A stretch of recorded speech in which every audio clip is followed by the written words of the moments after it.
Today, we're going to be talking about supplements. So if you're beginning and you've had that question, what should I be taking when it comes to supplements? This is exactly what we're going to hit, at least on a beginner level. When it comes to how to train, we're going to be talking about flexibility and manual therapy and the importance of it. Last week, I talked a little bit about it, and I had a couple messages through the week, and I had a really cool example with some friends on Friday, and then, of course, talking to them today. So I'm going to go into that for you.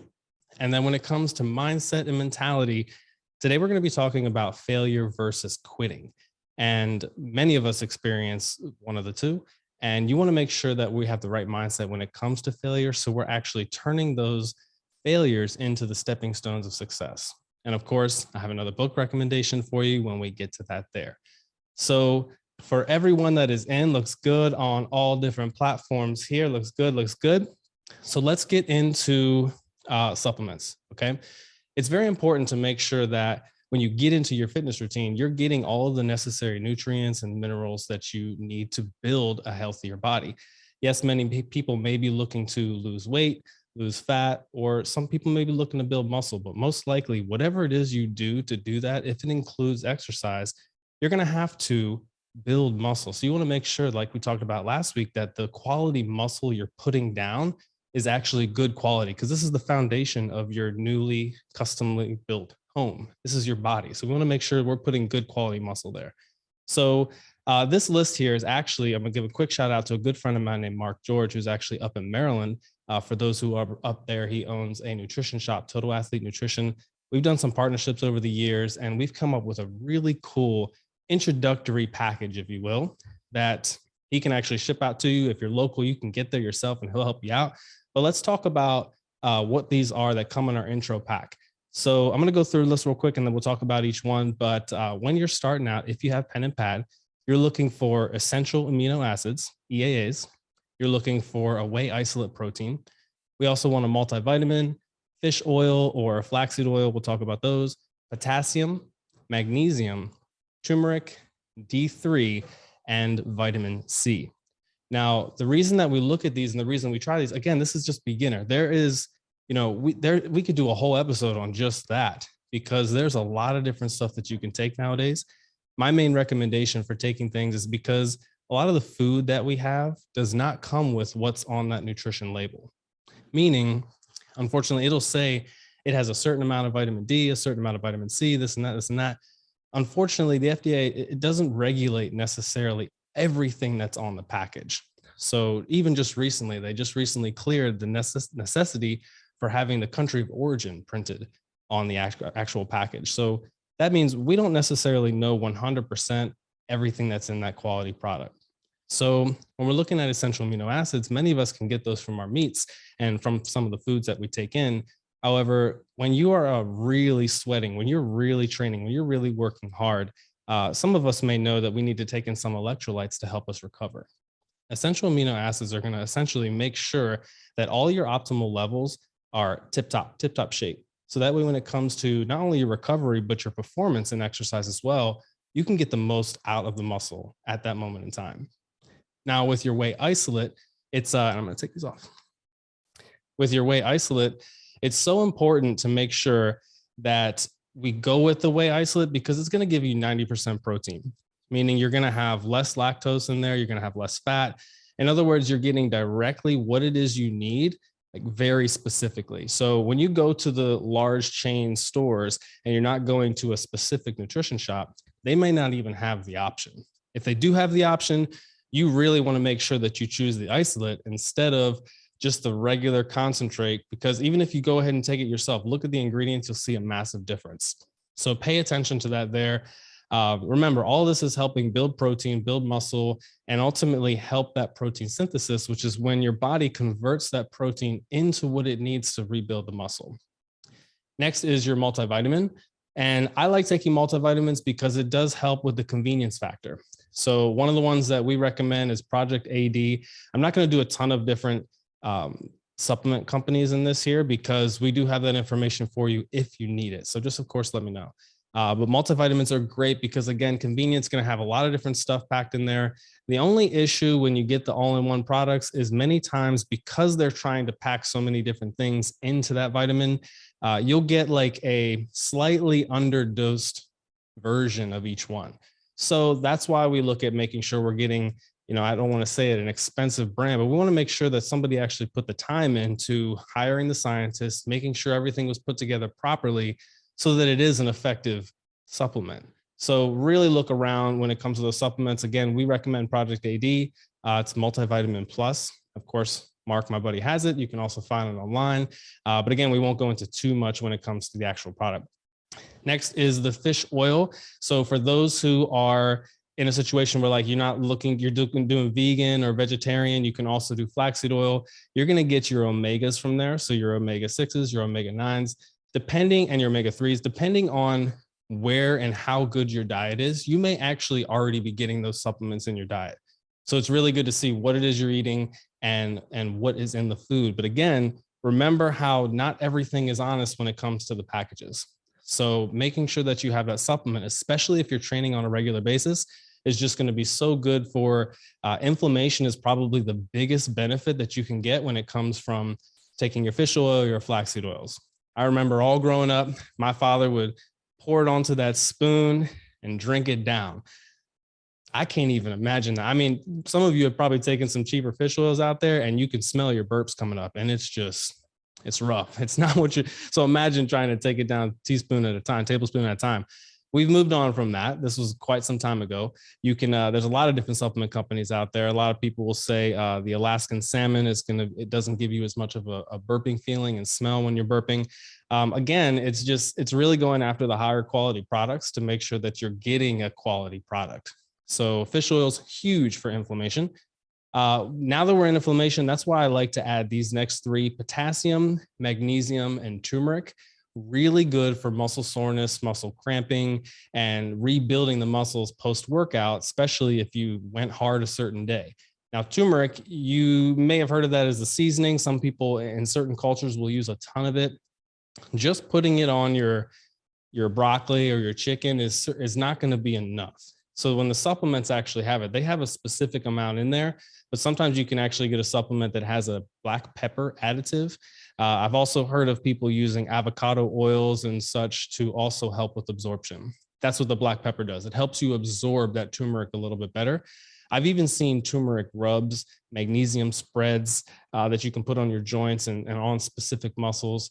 Now in our world now, there's a ton of CBD creams out there that are really good for helping release pain and tension. So all of that's kind of in the same area. So your flaxseed oil, fish oil, your magnesium, potassium, and turmeric are just so good when it comes to helping heal the muscle, as well as soreness and cramps. Next on the list is D3. And people, there's not really that big of a difference when you either hear vitamin D, D2, D3. D3 is just specifically what comes from the sun. Regardless, we need vitamin D in our system. We need to make sure that that's in the diet somehow. Even if you're not getting a ton of sunlight, even if you are getting a ton of sunlight, that doesn't necessarily mean you're getting everything that you need. You may not even have that much skin exposed. And then also at a certain point in time, you do have to think about skin cancer and too much exposure. So pay attention to that. D3 is just a really good supplement to help take, which is going to pair really well with vitamin C as antioxidants and helping you keep that immune system nice and strong. So of course, vitamin C is that last one there. Now, this is just a beginner product. This is just a beginner set. This is not necessarily what you have to take. I'm not writing you a nutrition plan in any way, shape, or form, but these are the specifics when it comes to the basics, something that would be really beneficial if you're starting out your workout routine or if you've never taken any type of supplements before. Again, you can go straight to, it's Mark George, Total Athlete Nutrition up in Maryland. And of course, I'm down here in Tampa, Florida. There are nutrition shops everywhere. And chances are the person behind the counter is going to love to explain to you what everything does and what it makes sense. But again, this basic list here is your EAAs or your essential amino acids, whey isolate, multivitamins, fish oil or flaxseed oil, potassium, magnesium, turmeric, D3, and vitamin C. Really good for getting into your system. If you're feeling sick in any way and you want to up your dosage on any of these here, I just also highly recommend taking a bunch of water, drinking a ton of water, just to help flush everything out of your system, especially if you're upping your vitamin C. You want to make sure that you're taking that in.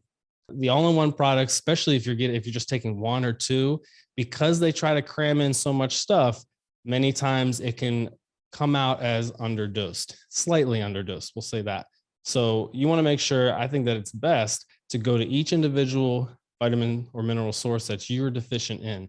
How do you find out your deficiencies? That's where you need to go to your primary care, you get your blood work done, and they will actually measure everything and give you a really good spot on look of what it is you need to increase. Okay. So real quick there, but that is going to be our how to eat for today. So remember, supplements, this is in the beginning. Drink a bunch of water and rewind a little bit if you need to check this thing out. If that helped out, click that like button for me, share over. If it's something that can benefit you, this can benefit somebody else as well. So as we make our way into how to train, today we're going to be talking about flexibility. And real quick definition on it, flexibility just in general is the quality of bending easily and not breaking. Now, we're not just speaking about muscle here. Obviously, we're talking about structure, building, different materials that are used to build things. But the ability for a muscle to lengthen allows the joint to move. So we, of course, don't want to think about breaking a muscle. But one of the best examples I can show you here is just with my arm, right? If I want to contract my bicep, there's a muscle on the other end that extends my arm that if my tricep here doesn't stretch or lengthen, my bicep won't be able to fully contract. Same thing, if my bicep is flexed and I want to contract my tricep, my bicep, if you saw, has to lengthen in order for that to happen. Now, this is just two muscles on a simple joint, two joints here. This happens all over your entire body. So we want to make sure that, just because you can touch your toes, when you think of flexibility, a lot of people think of, well, that person can probably bend over and touch their toes and can probably squat real low or something like that. But that's really only talking about one or two muscles, just a couple joints. This literally goes across your entire body.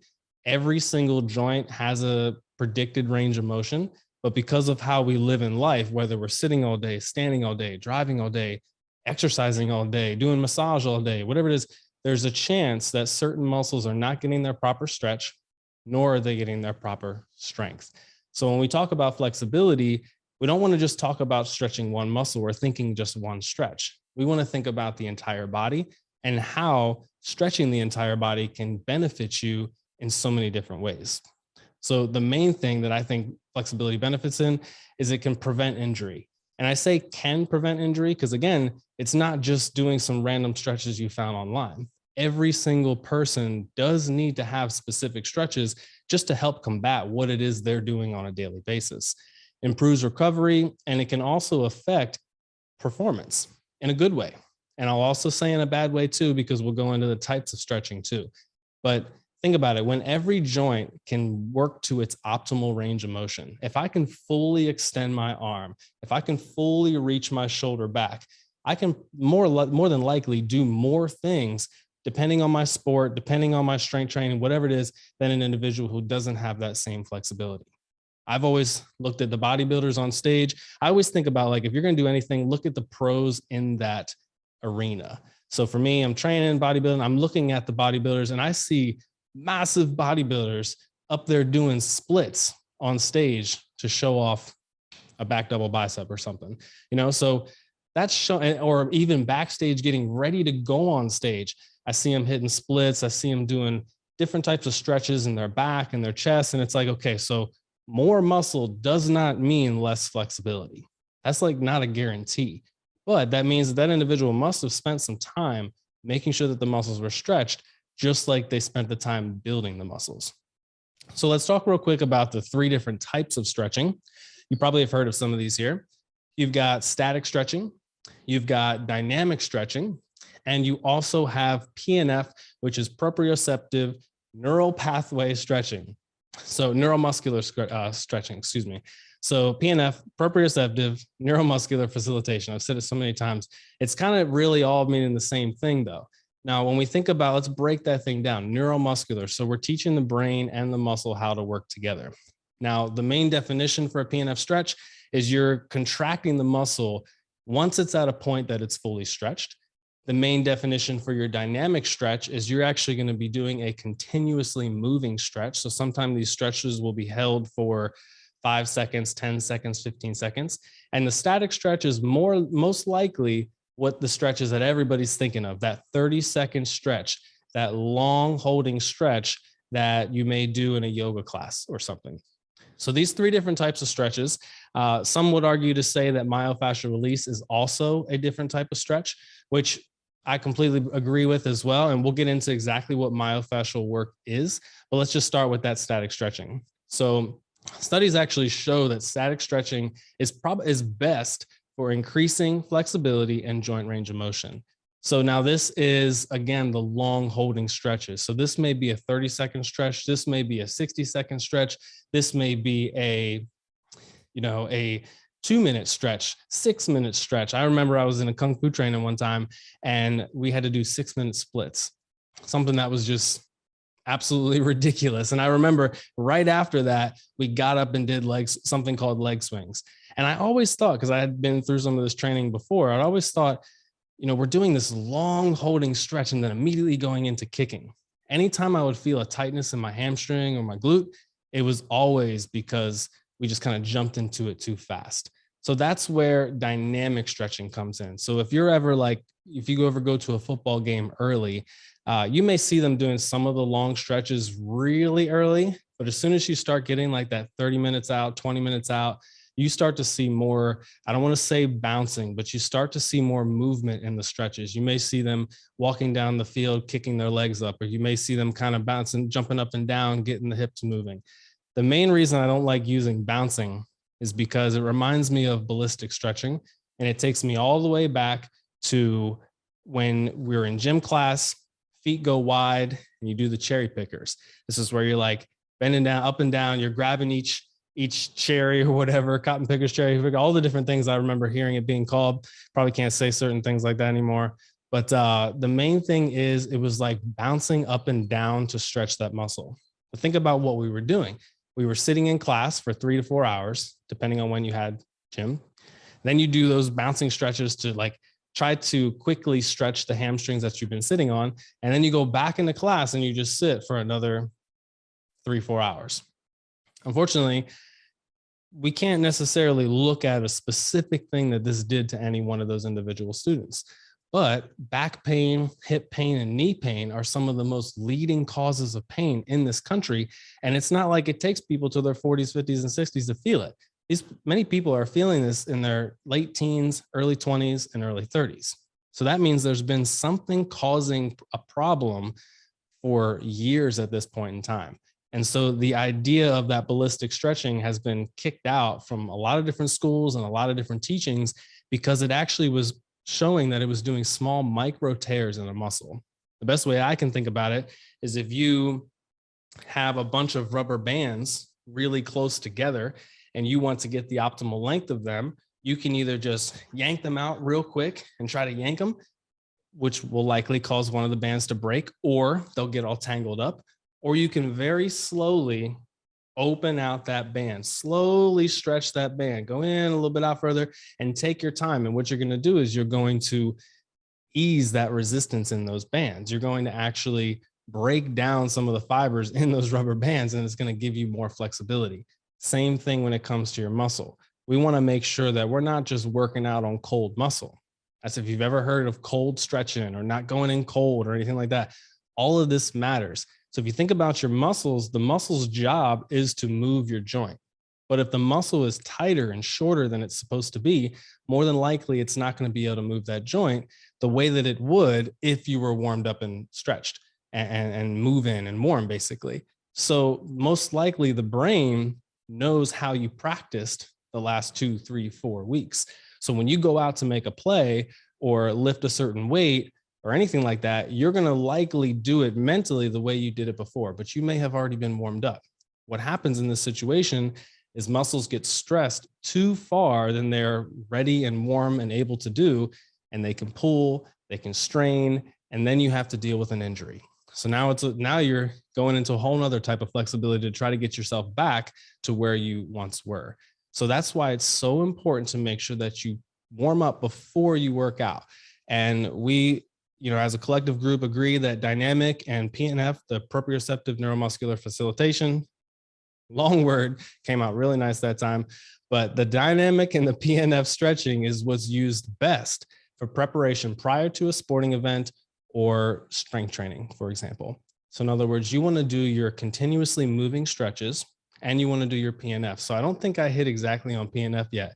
So we, as a massage therapist and licensed tech, what I used to do for Pnf stretching was, for example, imagine you're laying on the table. I am standing on the side of the table. We lift one leg up, put that leg on my shoulder, and we straighten out the knee and you pull the toes, flex the toes towards yourself. Just by holding this up, probably not even 90 degrees, you're going to feel that stretch. You're going to feel that stretch coming from your glute all the way past your knee, into your calf, into the heel, mainly because I have you flexing the foot. So what I'll do is I'll put pressure against that leg, and then I'll ask you to push your leg into my body using your hamstring, and we're going to count to 10, 15, maybe 20 seconds sometimes. As soon as we get to that 10-second hold, I'm then going to ask you to release, and I'm going to engage the stretch a little bit further. This can happen all over across the body. This can, of course, be in the legs, which is what we're mentally picturing right now. But imagine basically you're asking the muscle that you're stretching to contract for a certain amount of time. You release that pressure against the contraction, and then you continue the stretch. And what this does is every single time the muscle releases and gives you the ability to stretch a little bit further. Really good pre-workout. So again, if you're thinking about outside of a football game, watching the guys on the ground, that stretch, I see it all the time. Dudes will be laying on the ground, trainers holding one leg up, and you may think that they're just pressing and holding the stretch, but there's communication going on right there. And the trainer or coach is saying, okay, press into me, count to 10, release, let me stretch. And it goes way more detailed than that. But I just want you to think about that when it comes to how you could do it for yourself. So use that same framework.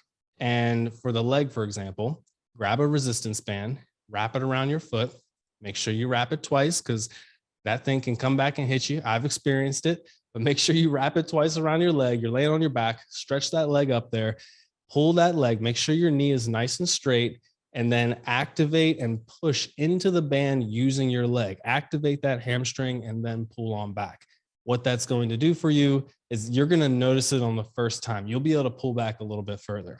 Now, if you don't stretch on a regular basis, it may not be a dramatic difference to you, but this stuff needs to happen on a continued basis. And we'll talk about when you should be stretching in a little bit. Now, can you stretch too much? You absolutely can, right? Now, there's something called hyperflexibility, and hyperflexibility is ultimately when the muscles have just become lengthened too much, they can no longer stabilize the joint.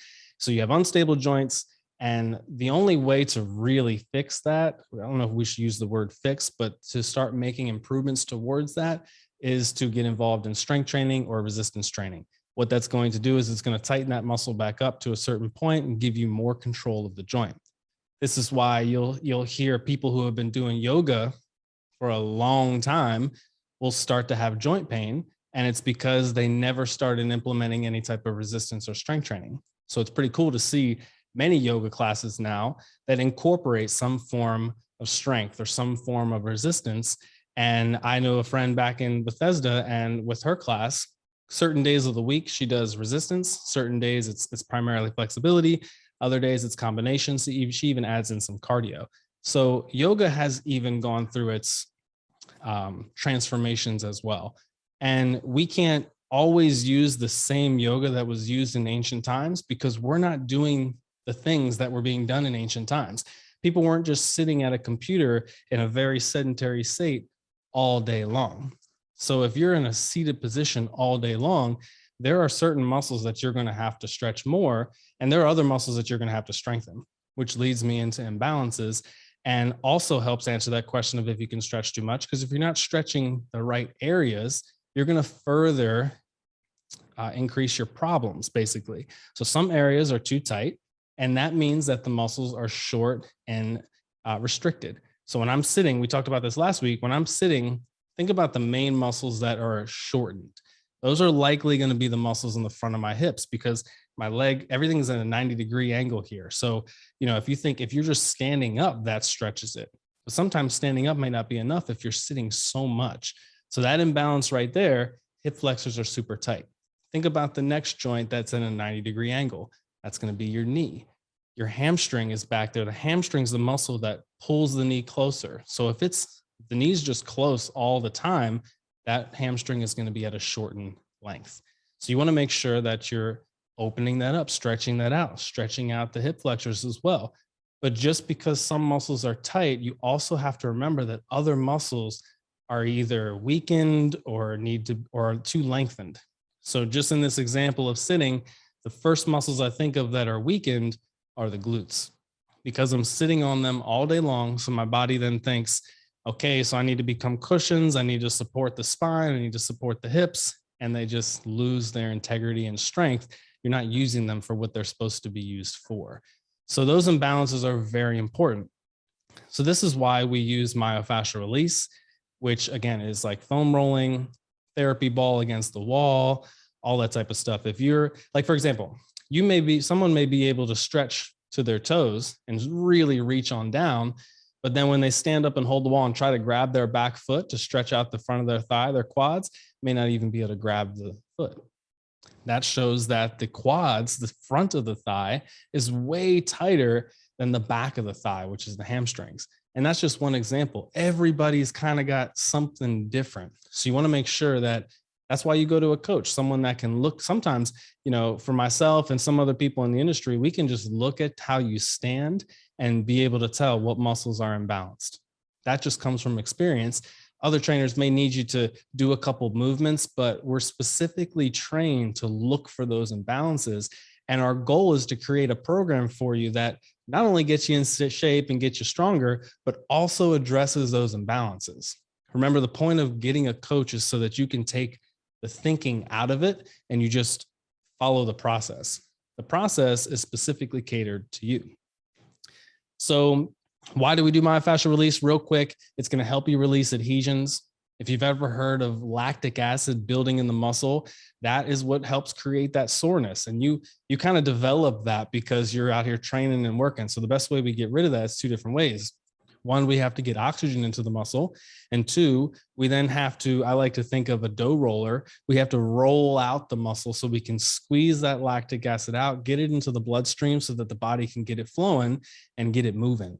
And this wasn't always taught. I used to be a soccer player, developed Osgood Schlatter's in my knees. I've told this story a couple of times. If I had known about the roller and foam rolling and all this, I would have been able to release so much tension in my quads and may not have the issues that I have to this day. I have to foam roll on a regular basis daily just to make sure that my knees don't give me any issues. And anybody that has any knee issues out there, make sure you try some foam rolling. I know I've got some videos, whether it be on the Facebook here or Instagram. I know there's something in there that you can check out. Really good with helping you open up the fascia and getting that blood flow moving. So to kind of sum this up here for flexibility, the benefits, you're going to reduce injury risk. We'll say you can reduce injury risk. You can lessen the risk of having falls. I like to think about that because you're much more stable in the body that you have. You can prevent and correct imbalances. You can improve your posture. A real quick one on improving posture is because many of us sit at the desk or drive or round our shoulders forward, we actually need some type of flexibility to help open up the chest. Because remember that whole bicep tricep thing, if my chest is really tight, then likely when I'm trying to work my back, it's actually not going to be able to get as much of a contraction because the muscles of my chest are keeping my shoulders forward. So it's like, you start to think about it, it's like, wow, like opposing muscles or other muscles have a dramatic effect on how a different muscle can grow. It's not just simple bicep curls. There's actually other stuff to think about. Again, this may be too much for you to think about. That's the importance of getting a coach, someone that loves to think about that stuff. Let's see, improve performance, reduce joint pain, increase the joint range of motion. So many different benefits if you go about stretching the right way. Last thing we'll hit on this is when. When is the best time to stretch? For me, I'll just kind of give you my schedule. I walk the dog for about an hour every morning, and then I do my workout roughly between 10:30 and 11 until about 12:30 to 1 every day. So for me, I wake up in the morning and foam roll and stretch right away. I do a very quick 5-minute foam roll going through my quads, glutes, and my back. And then I stretch. I do the same 4 stretches, same ones that I teach in my groups and such like that. I do 4 stretches that gets my hamstrings, gets my quads, gets my hip flexors, gets my glutes, gets my back, and gets my chest. So that was 6 stretches, but it takes me maybe about 5-10 minutes, nothing crazy. And many times I'm doing this in my morning meditation. So that's something we'll eventually end up talking about, the importance of morning meditation and taking that time to yourself. But that's what I do in that time. Then post the walk, I normally get on the computer, I'm doing some work. And then right before my workout, again, same thing, foam rolling. If I'm working an upper body day, I'm taking that therapy ball and I'm working through my shoulders, working through my chest, moving all of that. If it's a leg day, of course, I'm going through my legs with the foam roller. And then again, I'm going to go through the same 5, 6, 7, 8 stretches that get right to what I know that I need to stretch. So far I've stretched twice. And then my end of the night post-workout stretch, I finished my workout around 1, bunch of meals in. Again, I'm sitting at the computer doing work. So I know I need to stretch out my hip flexors and I need to stimulate my glutes a little bit. So if you've ever used one of those massage guns, if you massage a certain muscle for anywhere from 30 to 45 seconds, it'll help you stimulate that muscle. And I may as well also add, if you leave it on there for like 2 minutes, you'll actually relax the muscle. So remember that, like a lot of times we'll be using those massage guns, 30 to 45 seconds will stimulate a muscle, and then 2 minutes plus will help you relax a muscle. 2 completely different things and can make a big difference pre or post workout. So far as when I'm stretching 3 times a day, I'm stretching in the morning right before my walk, right when I get out of bed. I am stretching right before my workout. I'm also stretching at the end of the day. That's going to be my static stretch. The static stretch, again, is that 30, 45, 60-second stretch, 2-minute stretch sometimes, a real good long holding stretch, multiple places throughout the body. And then that dynamic warm up that I do pre-workout is those short holds. So anything from 5, 3, maybe 10 seconds max. Okay. Hopefully that helps there. So how to eat your supplements, rewind if you need it, how to train flexibility and manual therapy and why it is so important. Now, the last one here, this is my favorite one. I always do this one last because to me, mindset is everything. I like to say if you're on a roller coaster ride with your health and fitness, it's most likely not a technical issue. Chances are you've been around the right information and the right techniques to get yourself in shape. But it's something going on up here. There's something not clicking in the mindset, or maybe clicking too much, that's making you fall out of your routine and out of your habit.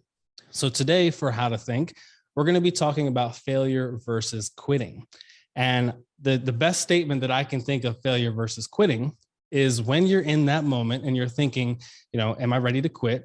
Think about, did you finish the book or did you just finish a chapter? Because remember, a lot of people will say this whole life is just the preface of the book, that first little tiny little part. And there's 20 some chapters after that.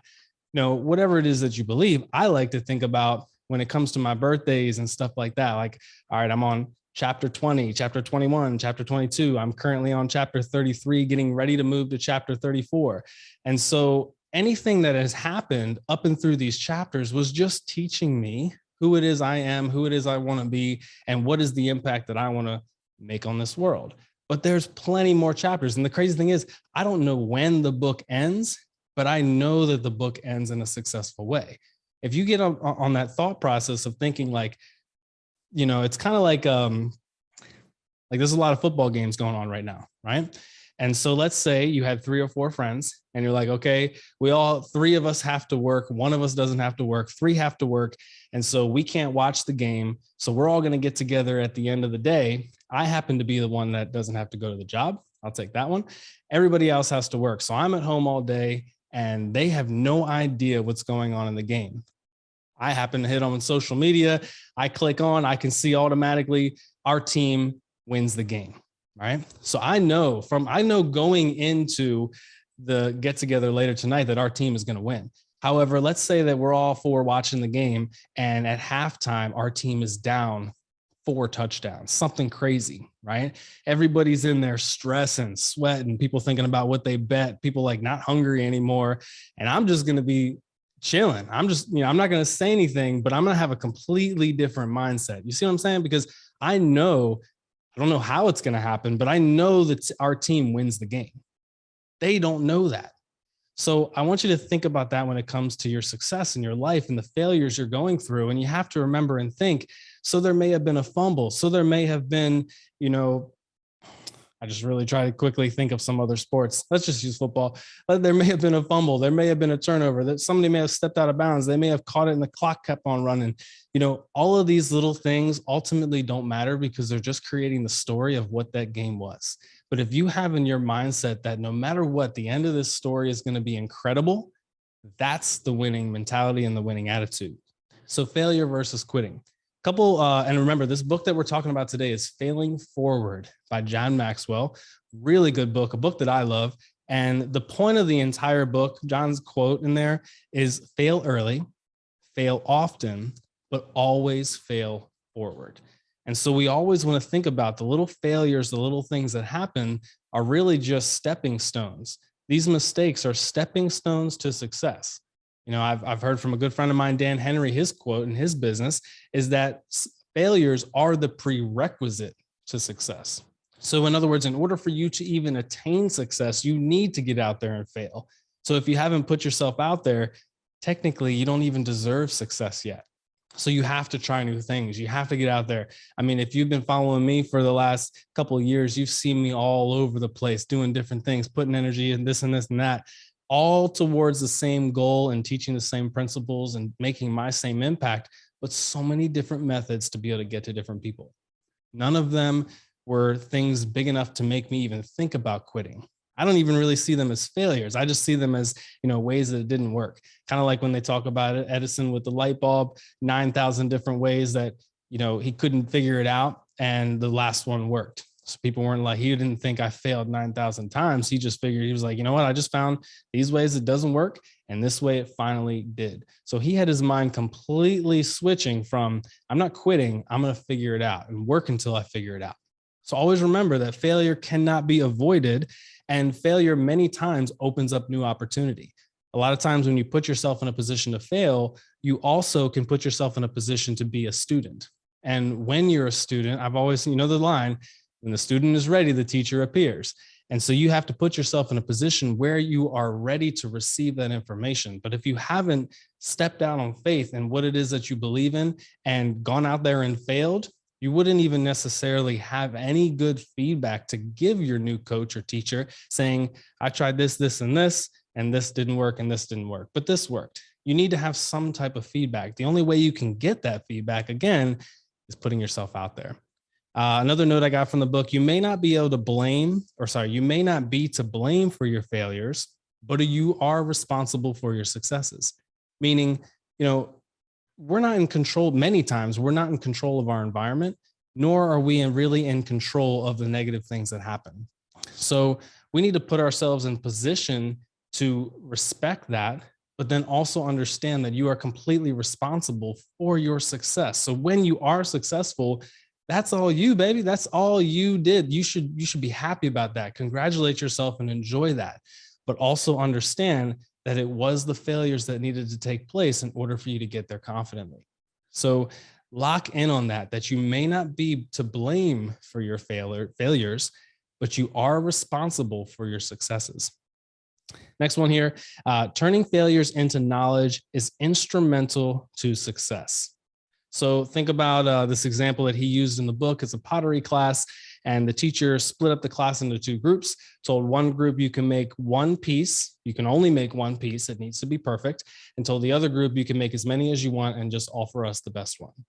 Which one do you think crushed it? Some people may think the group that just had one had all these different minds going into this one piece, so it should turn out incredible. But it was the other group that actually destroyed them in the whole entire thing, because it took so much pressure off. Having the ability to have multiple different options of what to choose took the pressure off of each individual one, which then gave people the opportunity to really expand in their thinking and then, in essence, provide a much better product. So there has to be comfort in having failure as an option. Overcoming fear of failure and taking new risks brings long-term success.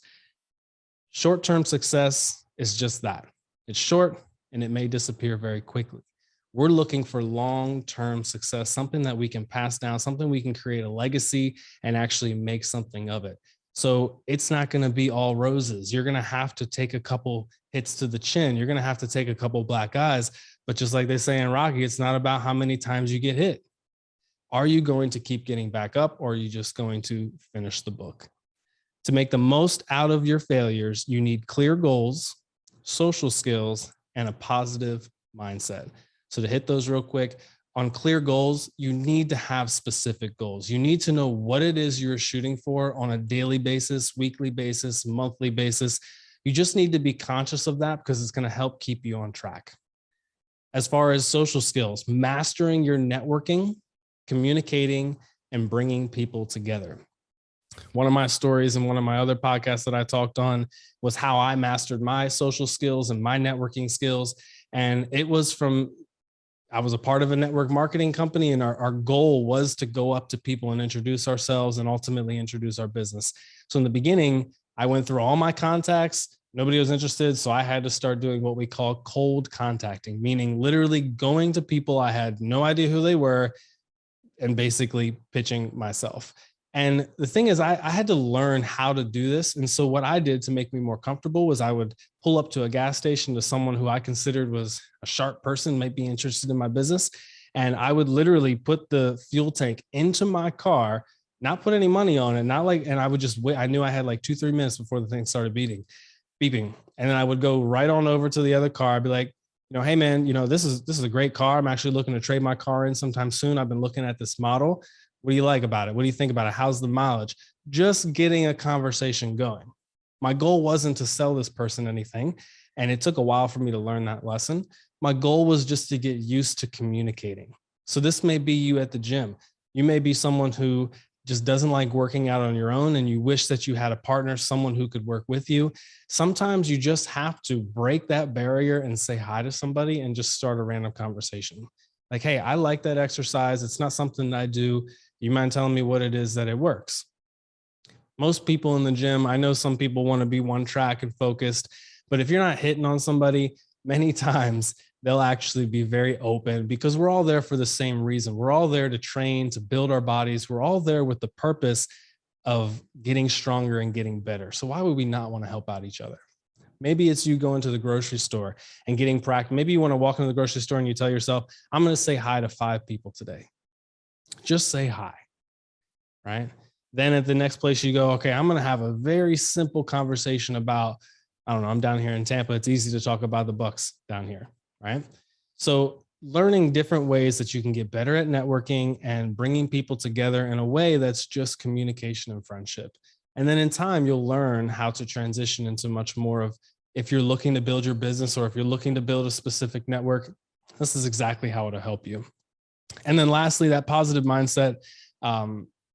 It's important to know that a positive mindset does not mean happiness, right? It doesn't mean that you're just happy all the time, because happiness is like a roller coaster. Happiness has its up and downs because we have so many different things that impact us on a daily basis.